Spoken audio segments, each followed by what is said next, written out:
পশ্চিম মেদিনীপুরের দিকে নজর দেব। পশ্চিম মেদিনীপুরে বালি মাফিয়াদের দৌরাত্ম্য রমরমিয়ে চলছে। বালি মাফিয়াদের কারবার, অবৈধভাবে বালি উত্তোলনের অভিযোগ।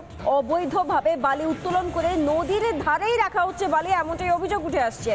ভূমি দপ্তর এবং পুলিশের অভিযানের পরও কোনো হদিশ মেলেনি বালি মাফিয়াদের, অথচ দিনের পর দিন এই ঘটনাই ঘটছে। তাহলে কারা বালি উত্তোলন করছে, কেন কারোর নজরে পড়ছে না?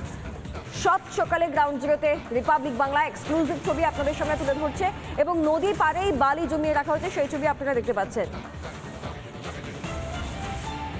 বিএলআরও এই ঘটনায় কি বলেছেন শুনুন। আমরা এরকম একটা অভিযোগ পেয়েছিলাম, সেটা পেয়ে আমরা দিনে রাতে বিভিন্ন সময় রেড চালিয়ে দেখেছি যে নদীতে নেমে কিছু মানুষজন বালতিতে করে বালি তুলছে। আমরা গতকালও প্রায় সারা রাত ধরে পুলিশকে সাথে নিয়ে জয়েন্ট রেড হয়েছিল, তাতেও আমরা কাউকে ব্যক্তি পাইনি, কিন্তু কিছু কিছু জায়গায় প্রায় ১,৫০০ সেফটি বালি স্ট্যাগ হয়ে আছে আমরা দেখেছি। আজকেও আমরা আমাদের ইন্সপেক্টর অফিসারদের নিয়ে প্রায় ১৫ কিলোমিটার নদীর পাড় ঘুরে দেখেছি। তো গ্রামবাসীরাও বলছে যে নদীতে নেমে বালতিতে করে কেউ বা কারা রাতের অন্ধকারে তুলছে। আমরা পুলিশকে রিকোয়েস্ট করেছি রাতের বেলা একটু নজরদারি বাড়ানোর জন্য। বিএলআরওর বক্তব্য আমরা একদিকে শুনলাম এবং অন্যদিকে দাসপুরে বালি মাফিয়াদের দৌরাত্ম্য, নদীর পাড়েই সেই সমস্ত বালি তোলা হচ্ছে এবং নদীর পাড়েই রেখে যাওয়া হচ্ছে। অবৈধভাবে বালি উত্তোলন করা হচ্ছে, এমনটাই অভিযোগ। ভূমি দপ্তর এবং পুলিশের অভিযানও চালানো হয়েছে বলে জানা যাচ্ছে, কিন্তু বালি মাফিয়াদের কোনো হদিশ মেলেনি। তাহলে কারা এই কাজ করছে, কেন ভূমি দপ্তর এবং পুলিশের অভিযানের পরও তাদেরকে ধরা ছোঁয়ার বাইরে থাকছে তারা? কোনো রকম মাথায় হাত, কারোর হাত কাজ করছে কিনা সেটাই সব থেকে বড় প্রশ্ন। সুদীপ্ত আমাদের প্রতিনিধি কি প্রতিবেদন তুলে ধরেছেন দেখুন। অবৈধ বালি উত্তোলন রুখতে দিনে রাতে চলছে অভিযান, কিন্তু এই বালি উত্তোলন কারা করছে তার কিন্তু কোনো হদিশ মিলছে না। আমরা এই মুহূর্তে রয়েছি দাসপুর থানার সামাট এলাকায়। ঠিক এইখানে বারবার ধরে অভিযান চালাচ্ছে ভূমি রাজস্ব দপ্তর, পুলিশ বারবার অভিযান চালাচ্ছে। নদীর বুক থেকে অভিযোগটা কি? অভিযোগ হচ্ছে নদীর বুক থেকে বালি উত্তোলন করা হচ্ছে এবং তারপর বালি ঠিক এইভাবে, আমার পেছনের দিকে দেখাবো, ঠিক এইভাবেই কিন্তু বালি স্ট্যাগ করে রাখা হচ্ছে বিভিন্ন জায়গায়। কোথার থেকে উত্তোলন হচ্ছে আমি সেই ছবিটাও তুলে ধরার চেষ্টা করব। আমার ক্যামেরা পার্সনকে বলবো এগিয়ে আসার জন্য। বালি উত্তোলন হচ্ছে, কিছুক্ষণ আগেও বালি উত্তোলন হচ্ছে, তার প্রমাণ হচ্ছে এখানে কিন্তু ঝুড়ি কোদাল রাখা রয়েছে এবং বালি কোন দিক থেকে উত্তোলন হচ্ছিল সেটাও দেখাবো। নিচে আসতে বলবো, ক্যামেরা পার্সনকে নিচে আসতে বলবো। দাদা আপনারা কারা? এখানে বালি তুলছিলেন? দাদা বালি তুলছিলেন? শুনুন, আরে কথা বলবো তো। ও দাদা শুনুন, আরে কথা বলবো তো দাদা, শুনুন না, আরে শুনুন। ও দাদা, আরে শুনুন।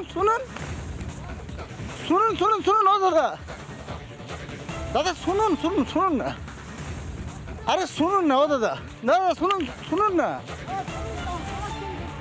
আলি শুনুন। ও দাদা, আরে ও দাদা আপনাদের সাথে ছিল, আপনার সাথে ছিল। 1 মিনিট দাঁড়ান না। সবাই কিন্তু গ্রামের রাস্তা ধরে পালিয়ে যাচ্ছে। কেন পালাচ্ছে এই প্রশ্নটা থাকবে।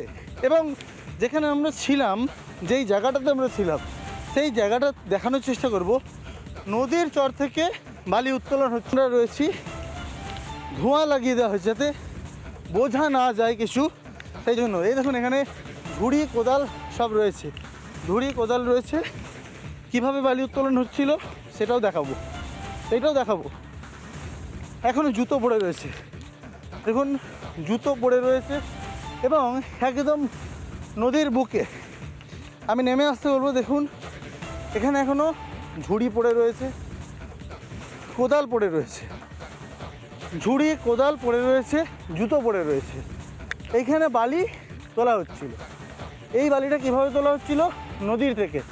ক্যামেরা পার্সনকে এগিয়ে আসতে বলবো। এইভাবে রাখা হচ্ছে, তারপর এই যে কোদাল, এই কোদালে করে ঝুড়িতে বওয়া হচ্ছে। এখনও পর্যন্ত ঝুড়ি নদীর বুকে রয়ে গেছে। আমরা আসছি, রিপাবলিক বাংলা আসছে। এই খবর পেয়ে প্রথমে নদীর থেকে ওপরে উঠে যায় যারা বালি উত্তোলন করছিলেন তারা। তারপর কি হলো? তারপর তাদেরকে যখন আমরা প্রশ্ন করতে গেলাম, রীতিমতো দৌড়ে চম্পট পালিয়ে গেলেন এলাকা ছেড়ে। অথচ পুলিশ, ভূমি রাজস্ব দপ্তর কেউ নাকি খুঁজেই পাচ্ছেন না কারা এই বালি উত্তোলন করছে। স্বাভাবিকভাবে প্রশ্ন উঠছে কি প্রশ্ন?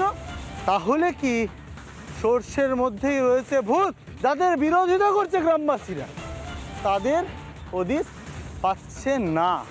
এই প্রশ্নগুলো কিন্তু উঠছে, আর গ্রাউন্ড জিরো থেকে সেই প্রশ্নের উত্তর খোঁজার চেষ্টা করবে রিপাবলিক বাংলা।